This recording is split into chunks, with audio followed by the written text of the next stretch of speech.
ಕ್ಷೇತ್ರದಲ್ಲಿ ಮಠಮಾನ್ಯಗಳ ಕೊಡುಗೆ ಅಪಾರ. ಸಂಸದ ರಾಜಶೇಖರ್ ಇಟ್ನಾಳ್. ಕರ್ನಾಟಕದ ಧರ್ಮ, ಶಿಕ್ಷಣ, ಸಾಹಿತ್ಯ ಮತ್ತು ಸಂಸ್ಕೃತಿ ಕ್ಷೇತ್ರಗಳಿಗೆ ಮಠಮಾನ್ಯಗಳ ಕೊಡುಗೆ ಅಪಾರವಾಗಿದೆ. ಅದರಲ್ಲೂ ಲಿಂಗಾಯತ ಮಠಗಳು ಅನ್ಯ ಆಶ್ರಯ ಅಕ್ಷರಗಳ ತ್ರಿವಿಧ ದಾಸೋಹ ಸೂತ್ರವನ್ನ ಅಳವಡಿಸಿಕೊಂಡು ಸಲ್ಲಿಸಿದ ಸೇವೆ ಅಮೋಘವಾಗಿದೆ ಎಂದು ಕೊಪ್ಪಳ ಲೋಕಸಭಾ ಕ್ಷೇತ್ರದ ಸಂಸದ ರಾಜಶೇಖರ್ ಇಟ್ನಾಳ್ ಅವರು ಅಭಿಪ್ರಾಯಪಟ್ಟರು. ಅವರು ನಿನ್ನೆ ಗಂಗಾವತಿಯ ಶ್ರೀ ಕೊಟ್ಟೂರೇಶ್ವರ ವಿದ್ಯಾವರ್ಧಕ ಸಂಘದ ಆವರಣದಲ್ಲಿ ತಮ್ಮ ಅನುದಾನದಲ್ಲಿ ನಿರ್ಮಿಸಿದ ಹೈಮಾಸ್ ದೀಪವನ್ನ ಉದ್ಘಾಟಿಸಿ ಮಾತನಾಡಿದರು. ಮುಂದುವರೆದು ಗಂಗಾವತಿಯ ಕಲ್ಮಠವು ಕೂಡ ಕೊಪ್ಪಳ ಜಿಲ್ಲೆಯ ಶೈಕ್ಷಣಿಕ ಬೆಳವಣಿಗೆಗೆ ಸಲ್ಲಿಸುತ್ತಿರುವ ಸೇವೆ ಗಮನಾರ್ಹವಾದುದು. ಸಂಸ್ಥೆಯ ಬೆಳವಣಿಗೆಗೆ ಯಾವತ್ತೂ ನಾನು ಬೆಂಬಲವಾಗಿ ನಿಲ್ಲುತ್ತೇನೆ ಎಂದರು. ಸಾನ್ನಿಧ್ಯ ವಹಿಸಿದ್ದ ಸಂಸ್ಥೆಯ ಅಧ್ಯಕ್ಷರಾದ ಡಾಕ್ಟರ್ ಕೊಟ್ಟೂರು ಮಹಾಸ್ವಾಮಿಗಳು, ಸಂಸ್ಥೆ ಬಡ ವಿದ್ಯಾರ್ಥಿಗಳಿಗಾಗಿಯೇ ಸ್ಥಾಪಿಸಿದ್ದು ಕಡಿಮೆ ಶುಲ್ಕದಲ್ಲಿ ಕಳೆದ 60 ವರ್ಷಗಳಿಂದ ಶಿಕ್ಷಣ ದಾಸೋಹ ಗೈಯುತ್ತಲಿದೆ. ಸಂಸ್ಥೆಯ 18 ಶಾಖೆಗಳಲ್ಲಿ 4,000 ವಿದ್ಯಾರ್ಥಿಗಳು ಎಲ್ಕೆಜಿಯಿಂದ ಪಿಜಿಯವರೆಗೂ ಅಧ್ಯಯನ ಮಾಡುತ್ತಿದ್ದಾರೆ ಎಂದರು. ಪ್ರಾಚಾರ್ಯ ಡಾಕ್ಟರ್ ಶರಣಬಸಪ್ಪ ಕೋಲ್ಕಾರ್ ಪ್ರಾಸ್ತಾವಿಕವಾಗಿ ಮಾತನಾಡುತ್ತಾ, ಕರ್ನಾಟಕದಲ್ಲಿ ಲಿಂಗಾಯತ ಮಠಮಾನ್ಯಗಳು ಇರದಿದ್ದರೆ ಕರ್ನಾಟಕ ಶೈಕ್ಷಣಿಕವಾಗಿ ಕತ್ತಲೆ ಕೋಪದಲ್ಲಿ ಇರುತ್ತಿತ್ತು.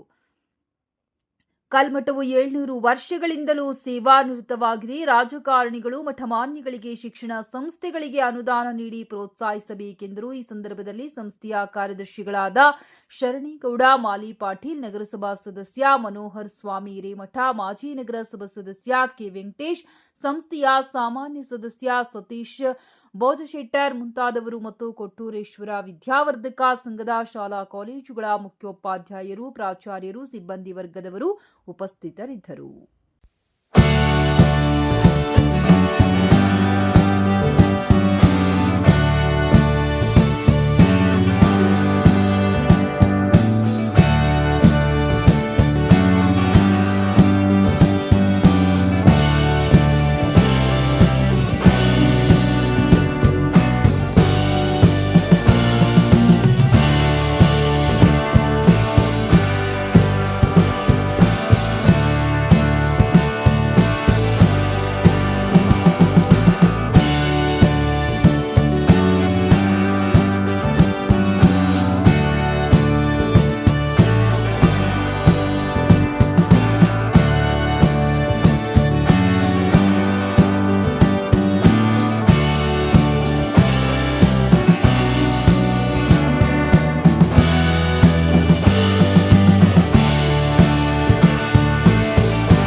ಅಧ್ಯಕ್ಷರಾಗಿರ್ತಕ್ಕಂಥ ಶ್ರೀಮಂತ ಡಾಕ್ಟರ್ ಕೊಟ್ಟೂರು ಮಹಾಸ್ವಾಮಿಗಳವರ ಆಶೀರ್ವಾದ ಕಾರ್ಯಕ್ರಮವನ್ನು ನಾವು ಇದೀಗ ನೆರವೇರಿಸ್ತಾ ಇದ್ದೀವಿ.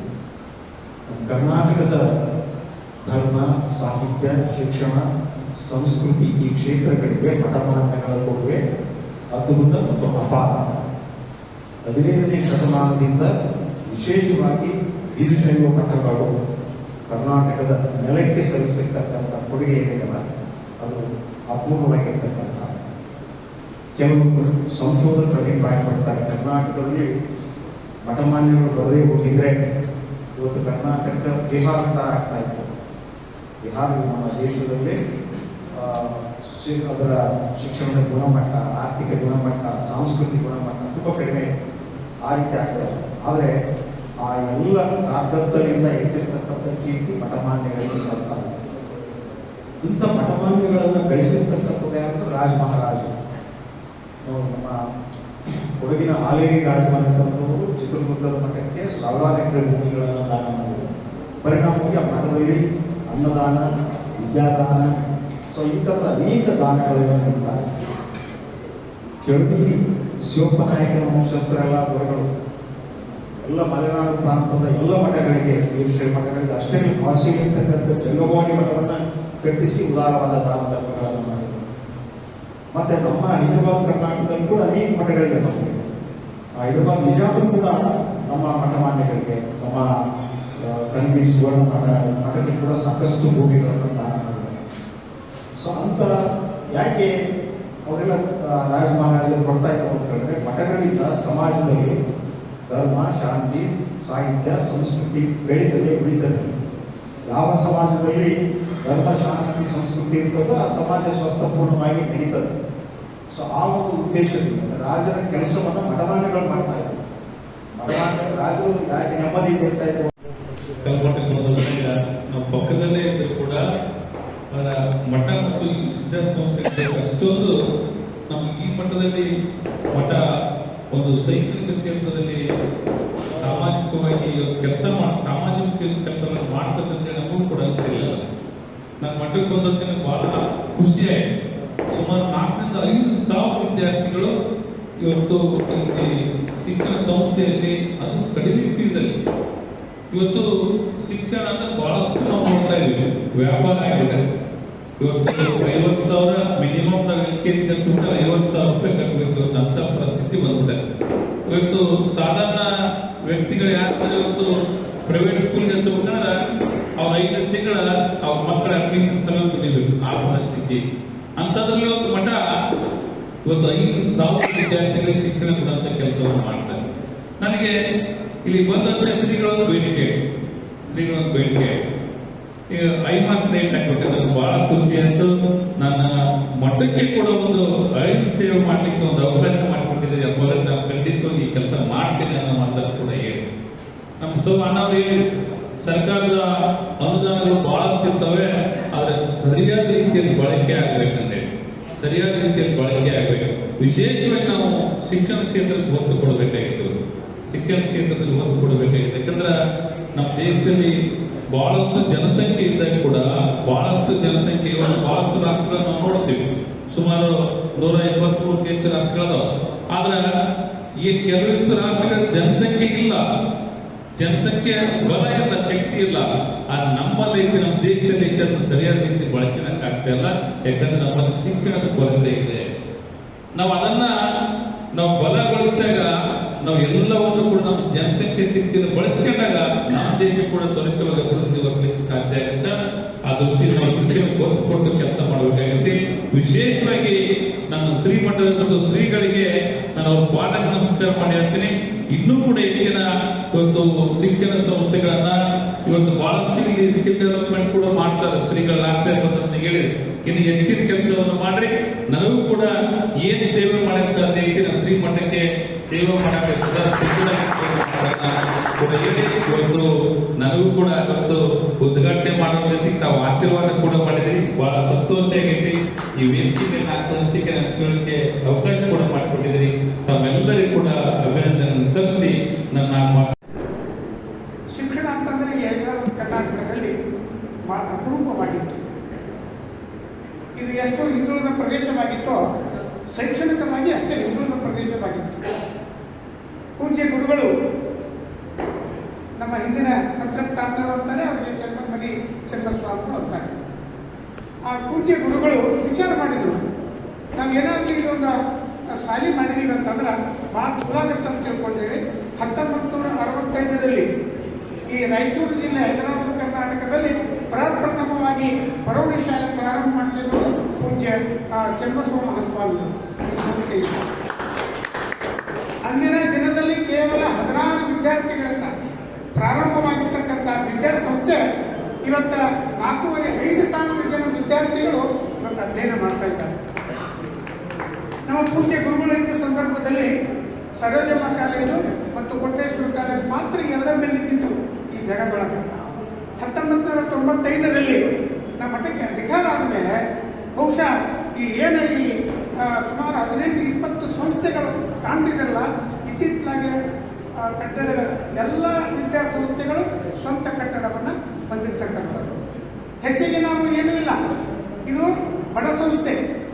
ಇಲ್ಲಿ ಓದ್ತಕ್ಕಂಥ ಮಕ್ಕಳು ಬಡವರು. ಈ ಬಡವರಿಗಾಗಿಯೇ ಮೀಸಲಿರ್ತಕ್ಕಂಥ ಸಂಸ್ಥೆ, ನಮ್ಗೆ ಶ್ರೀಮಂತ ಸಂಸ್ಥೆ ಅಲ್ಲ, ಬಹಳ ಬಡ ಸಂಸ್ಥೆ. ಮಕ್ಕಳಿಗೆ ಅವ್ರು ಏನು ಕೊಡ್ತಾರೆ ಇದ್ರೊಳಗೆ ಸುಮಾರು ಏನಾಗಿತ್ತು, 7-8 ಸಂಸ್ಥೆಗಳಿಂದ 4-5 ಇಲ್ಲ, ಅದನ್ನೆಲ್ಲ ರಿಟೈರ್ಡ್ ಆಗಿದ್ದಾರೆ.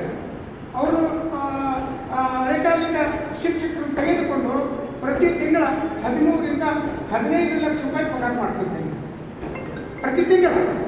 ಯಾಕಂದ್ರೆ ಅವರಿಗೆಲ್ಲ ಉಪಜೀವನ ಆಗಬೇಕಲ್ಲ ಶಿಕ್ಷಕರದು. ಹಾಗೆ ಇವತ್ತು ಏನಾಗಿದೆ ಅಂತಂದರೆ ಭಾಳ ತೊಂದರೆಯಿಂದ ನಡೆಸಿದರೂ ಸಹ ನಾವು ಈ ಭಾಗದಲ್ಲಿ ಉತ್ತಮವಾಗಿರ್ತಕ್ಕಂಥ ಶಿಕ್ಷಣವನ್ನು ಕೊಡ್ತಕ್ಕಂಥ ನಮ್ಮ ಪ್ರಾಧ್ಯಾಪಕ ಹೊಂದಿದೆ. ಬಹುಶಃ ಪ್ರತಿ ವರ್ಷ ಎಲ್ಲ ಶಾಲೆಗಳು 100ಕ್ಕೂ 100 ಫಲಿತಾಂಶ ತೆಗೆದುಕೊಂಡು ಈ ಭಾಗದಲ್ಲಿ ಶ್ರೀಮಂತ ಸಂಸ್ಥೆಗಳಿಂದ ಒಂದು ಹೆಜ್ಜೆ ಮುಂದೆ ಹೋಗ್ತಾ ಇದ್ದಾರೆ. ಏನು ಅಂತಂದರೆ ನಮ್ಮೆಲ್ಲ ಪ್ರಾಧ್ಯಾಪಕರ ಒಂದು ಬುದ್ಧಿವಂತಿಕೆ, ಅವರಲ್ಲಿರ್ತಕ್ಕಂಥ ಪ್ರೀತಿ, ಮಕ್ಕಳ ಮೇಲೆ ಇರ್ತಕ್ಕಂಥ ವಿಶ್ವಾಸ, ಅವರ ಕಲಿಕೆಗೆ ನಮ್ಮ ಈ ಸಂಸ್ಥೆಗೆ ಒಂದು ಗಟ್ಟಿ ಭದ್ರ ಬುನಾದಿಯಾಗಿದೆ. ಬಹುಶಃ ಈಗೇನು ಜಗ ಅದಲ್ಲ, ಇದು ಯಾರು ಮಾಡ್ಕೊಂಡಿದ್ದಲ್ಲ, ಇದು ಮಠದ ಸಂಸ್ಥೆ, ಮಠದ ಭೂಮಿ ಇದು ಮಠದ ಭೂಮಿಯನ್ನ ಇಡೀ ಶಿಕ್ಷಣಕ್ಕೆ ನಾವು ಮೀಸಲಾಗಿದ್ದೀವಿ. ನಿಮ್ಗೆ ಒಂದು ಮಾತು ಹೇಳ್ತಾ ಇದ್ದೇನೆ, 2004ರಲ್ಲಿ ಡಿ.ಎಡ್ ನಮಗೆ ಪರ್ಮಿಷನ್ ಬಂತು. 2005ರಲ್ಲಿ ಕಟ್ಟಡ ಮುಗಿಸ್ಬೇಕಂತ ನಮ್ಗೆ ಆದೇಶ ಬಂತು. ಇಲ್ಲಾಂದ್ರೆ ನಿಮ್ಮ ಪರ್ಮಿಷನ್ ವಾಪಸ್ ತಗೊಂತೀರಂತ. ಬಹುಶಃ ನಿಮ್ಗೆ ಅನಿಸ್ತಾ ಇದೆ, ಇವತ್ತು ಕೊಪ್ಪಳದಲ್ಲಿ ಏಕೈಕ ಡಿ.ಎಡ್ ಕಾಲೇಜ್ ಯಾವುದಂದ್ರೆ ಅದು ಕನ್ನಡ ವಿದ್ಯಾಸಂಸ್ಥೆ, ಕನ್ನಡದ ಶಿಕ್ಷಕರ ತರಬೇತಿ ಸಂಸ್ಥೆ. ಆ ಕಟ್ಟಡ ಮಾಡಬೇಕಾದ್ರೆ ನಾನು ಅವ್ರನ್ನೇ ರೊಕ್ಕ ಕೇಳಿದೆ, ಯಾರೋ ಕೊಡಾಕಿದ್ರು. ನನ್ನ 3 ಎಕರೆ ಜಾಗ ಮಠದ 3 ಎಕರೆ ಜಾಗ ಮಾಡಿ ಆ ಕಟ್ಟಡವನ್ನು ಮಾಡಿದೆ. ಇವತ್ತಿಗೂ ಇಲ್ಲಿ ಶಿಕ್ಷಕ ಡಿ.ಎಡ್ ಕಲಿತಿರ್ತಕ್ಕಂಥ ಮಕ್ಕಳು ಇವತ್ತಲ್ಲಿ ಅಧ್ಯಯನ ಮಾಡ್ತಾ ಇದ್ದಾರೆ. ಬಹುಶಃ ನಮ್ಮ ಕೊಪ್ಪಳ ಜಿಲ್ಲೆಯಲ್ಲಿ ಯಾವುದೇ ಪ್ರಾಥಮಿಕ ಶಾಲೆಯಲ್ಲಿ ಹೋಗ್ರಿ, ನೀ ಎಲ್ಲಿ ಕಲ್ತಿ ಅಂದ್ರೆ ನಾ ಕಲ್ಮ ಡಿ.ಎಡ್ ಕಾಲೇಜುಗಳು ಕಲ್ತೀನಿ ಅಂತ ತಿಳ್ಕೊಂಡು ಅಭಿಮಾನದಿಂದ ಹೇಳ್ತಾರೆ. ಬಹುಶಃ ಇಷ್ಟೆಲ್ಲ ಒಂದು ಸಂಸ್ಥೆ ನಡಿಬೇಕಾಗಿತ್ತಂದ್ರೆ ಇಂಥ ಮಾನ್ಯ ದಾನಿಗಳಿಂದ, ಗಣ್ಯಮಾನ್ಯರಿಂದ ಈ ಸಂಸ್ಥೆ ಇವತ್ತು ಹೆಮ್ಮರವಾಗಿ ಬೆಳೀತಾ ಇದೆ. ಬಹುಶಃ ಇನ್ನೊಂದು ನಿಮಗೆ ಸಂತೋಷ ಅಂತಂದರೆ, ನಮ್ಮಲ್ಲಿ BA, BCom ಮತ್ತು ಓದ್ತಕ್ಕಂಥ ಉಳಿದಿರ್ತಕ್ಕ PA ಹುದ್ದೆಯವರಿಗೆ ದೇಶಪಾಂಡೆ ಫೌಂಡೇಶನ್ ತಿಳ್ಕೊಂಡು ನಾವಿಲ್ಲಿ ಅವರು ತರಬೇತಿ ಕೇಂದ್ರವನ್ನು ತೆಗೆದುಕೊಂಡಿದ್ದೇವೆ. ಅವರು ತರಬೇತಿ ಕೊಟ್ಟು 3 ವರ್ಷದೊಳಗೆ ಅಂದರೆ BCom ಮೊದಲನೇ ವರ್ಷಕ್ಕೆ ಬಂದ ಮೇಲೆ ಫೈನಲ್ ಮುಗಿದ್ಲೇ ಒಂದು ಕಂಪ್ನಿ ಸಿಲೆಕ್ಟ್ ಆಗಿ ನೌಕರಿಗೆ ಕೊಡ್ತಕ್ಕಂಥ ವ್ಯವಸ್ಥೆ ಈ ಸಂಸ್ಥೆ ಮಾಡಲಿಕ್ಕೆ. ಬಹುಶಃ ಈಗ 80ರಿಂದ 100 ಜನ ವಿದ್ಯಾರ್ಥಿಗಳು ತಿಂಗಳಿಗೆ 40-50 ಸಾವಿರ ಪಗಾರ ತೆಗೆದುಕೊಂಡು ಒಂದೊಂದು ಕಂಪ್ನಿಗೆ ಸೇರ್ಪಡೆಯಾಗಿದ್ದಾರೆ. ಇದು ಈ ಮಾಡ್ತಕ್ಕಂಥ ವಿದ್ಯಾಸಂಸ್ಥೆ. ಬಹುಶಃ ನನಗೆ ಅನಿಸ್ತಾ ಇದೆ, ಇದು ಏನೋ ಬಡ ಸಂಸ್ಥೆಯಾಗಿ ನಿಮ್ಮೆಲ್ಲರ ಸಹಾಯದಿಂದ ಉತ್ತಮವಾಗಿರ್ತಕ್ಕಂಥ ಒಂದು ಶೈಕ್ಷಣಿಕವಾಗಿರ್ತಕ್ಕಂಥ ಸೇವೆ ಮಾಡ್ತಾ ಇದೆ. ಸರ್ ಒಂದು ಅಕಸ್ಮಾತ್ ಬಂದಿದ್ರು, ಯಾಕಂದ್ರೆ ಇದೆಲ್ಲ ಗುಡ್ಡನಾಡಿನ ಪ್ರದೇಶ, ಹಿಂದೆಲ್ಲ ಗುಡ್ಡದ ಬರೀ ಹಾವು ಚೋಳು ಹಾಳದಾವಿದೆ. ಅದಕ್ಕೆ ಸರ್ ಇದೊಂದು ಕಟ್ಟಲಾಗಿದೆ, ನಮಗೊಂದು ಬೆಳಕು ಮಾಡಿಕೊಡ್ರಿ ಅಂತಂದೆ. ಬಹಳ ಸಂತೋಷದಿಂದ ಬೆಳಕು ಮಾಡ್ತಕ್ಕಂಥ ಇದು ನಿರ್ಮಾಣವರ ಒಂದು ಕೊಡುಗೆ. ಅದೇ ರೀತಿಯಾಗಿ ಇನ್ನೂ ಯಾಕಂದ್ರೆ ನಮ್ದು ಏನು ಬಡ ಸಂಸ್ಥೆ ಅಂತೇಳಿ ನಮಗೆ ಮಹಿಳಾ ಕಾಲೇಜಿಗೆ ಯಾಕಂದ್ರೆ ಸುಮಾರು ಮಹಿಳಾ ಕಾಲೇಜಿಗೆ ಅನುದಾನ ಇಲ್ಲ. ಸುಮಾರು 500-600 ಹುಡುಗಿಯರು ಓದ್ತಾ ಇದ್ದಾರೆ. ಯಾಕಂದ್ರೆ ನಮ್ಮಲ್ಲಿ ಹುಡುಗರಿಗೆ ಬೇರೆ, ಹುಡುಗಿಯರಿಗೆ ಬೇರೆ. ಜೂನಿಯರ್ ಕಾಲೇಜ್ ಹೈಸ್ಕೂಲು ಹುಡುಗರಿಗೆ ಬೇರೆ, ಜೂನಿಯರ್ ಕಾಲೇಜು ಹೈಸ್ಕೂಲ್ ಹುಡುಗರಿಗೆ ಬೇರೆ. ಆಮೇಲೆ ವುಮೆನ್ಸ್ ಕಾಲೇಜ್ BCom BA ವಿದ್ಯಾರ್ಥಿಗಳ ಹುಡುಗಿಯರಿಗೆ ಬೇರೆ. ಹೀಗೆ ಅನೇಕ ಎಲ್ಲ ತರಬೇತಿ ಕೊಡುವುದನ್ನಾಗ ಅಲ್ಲೇ ಒಂದು ದೊಡ್ಡ ಗ್ರಂಥಾಲಯ. ಏನಾಗಿದೆ UGC ಬಂದಾಗ ಪದೇ ಅದನ್ನೇ ಕೇಳಕತ್ತಾರ. ಒಂದು ಗ್ರಂಥಾಲಯ ಇಲ್ಲ ಅಂತ ಬಹುಶಃ ನಮಗೆ ಆ ಗ್ರಂಥಾಲಯ ಒದಗಿಸಿಕೊಟ್ರೆ ನಿಜವಾಗಿ ಅವರ ತಂದೆಯರ ಹೆಸರಲ್ಲೇ ಇಲ್ಲೊಂದು ದೊಡ್ಡ ಗ್ರಂಥಾಲಯ ಆಗ್ತದೆ. ಯಾಕಂದ್ರೆ ಇಲ್ಲಿ ಏನಾಗ್ತದೆ, ಎಲ್ಲ ಸಾರ್ವಜನಿಕ ಮಕ್ಕಳಿಗೆ ವಿತರಣೆ ಮಾಡ್ತಾ ಇದ್ದಾರೆ. ಇದು ಯಾರು ನಮಗೆ ನಮ್ಮ ಸೊತ್ತಲ್ಲ, ಇದು ಎಲ್ಲ ನಿಮ್ಮದೇ ಸೊತ್ತು, ಎಲ್ಲ ಮಕ್ಕಳಿಗೆ ಇರ್ತಕ್ಕಂಥ ಸೊತ್ತು. ಇಷ್ಟೆಲ್ಲ ನೋಡಿ, ಈ ಒಂದು 15 ಎಕರೆ ಅಂದ್ರೆ ಇವತ್ತಿನ ದಿನಮಾನದಲ್ಲಿ ಇದು ಲೆಕ್ಕ ಹಾಕಿದ್ರೆ ನಾವು ಕೋಟ್ಯಾಧೀಶ ಆಗ್ಬೋದಾಗಿತ್ತು.